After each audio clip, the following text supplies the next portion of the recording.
Ladies and gentlemen, it's Ryan with Tundra 4x4.club, and today we're going to go over the stock upper control arm versus that Camberg upper control arm and see how it did off-road. So let's get into that now.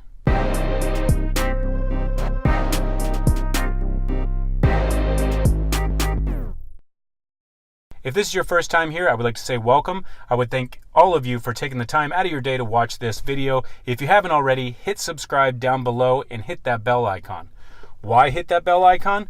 Well, as you know, when we hit 100 subscribers, we gave away 100 stickers free of charge.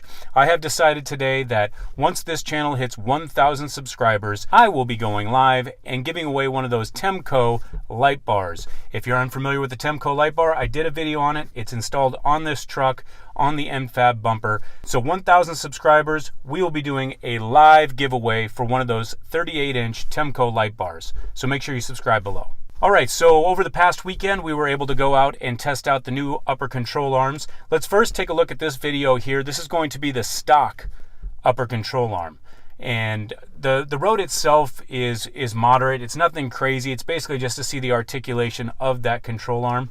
And then this is going to be the driver's side of the vehicle. And you can just kind of see how that operates. Now, let's go ahead and view the Camberg upper control arm in the same road, plus or minus a couple feet, and see the articulation there.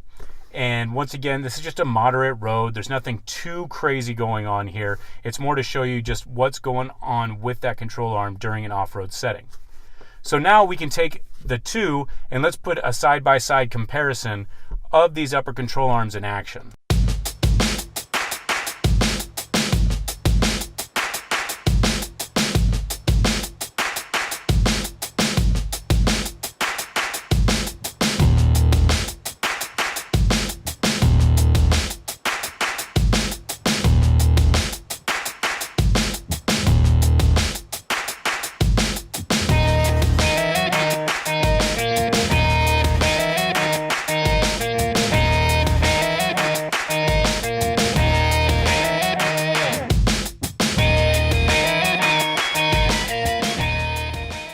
As I was leaving the camp this weekend, I did close out with some of my thoughts, so we'll go back in time a little bit and I'll play that for you now. We just packed up from the desert. We have the trailer in tow and heading home. But this trip, we learned a lot. These Camberg upper control arms are awesome. We really ran them hard, and there was things. Now here's my take on the Camberg control arms. When I first took it out on the first day we were out here, I think subconsciously I wanted it to feel different and higher performance, right? Because they're expensive. So that was what my body was telling me is, oh yeah, you feel a difference. And I started thinking, is that just me, or are these things really making a difference? Well, as the weekend progressed, and especially yesterday when we ran it, really hard, there was areas that I remember from my previous trip that the truck was bouncing around a little bit more. Basically, the feeling with the upper control arms is just more stability.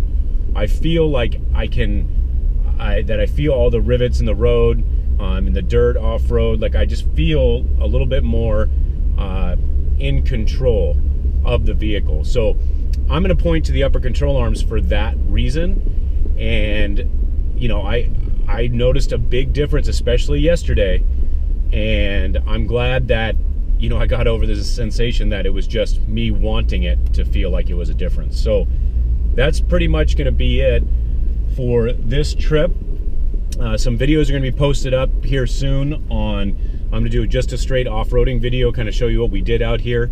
By the way, I do want to say a special thank you out to Tundra Dude 34 for featuring the Tundra on this week's or the last night's episode. That was awesome. So Tundra Dude 34, I greatly appreciate it. I do have your stickers going out in the mail tomorrow, so you should receive them. I'd really like to hear from you guys on, watch some of the videos that I'm going to be posting up about the off-roading. It was more high-speed desert stuff, but let me know what kind of off-roading you would like to see.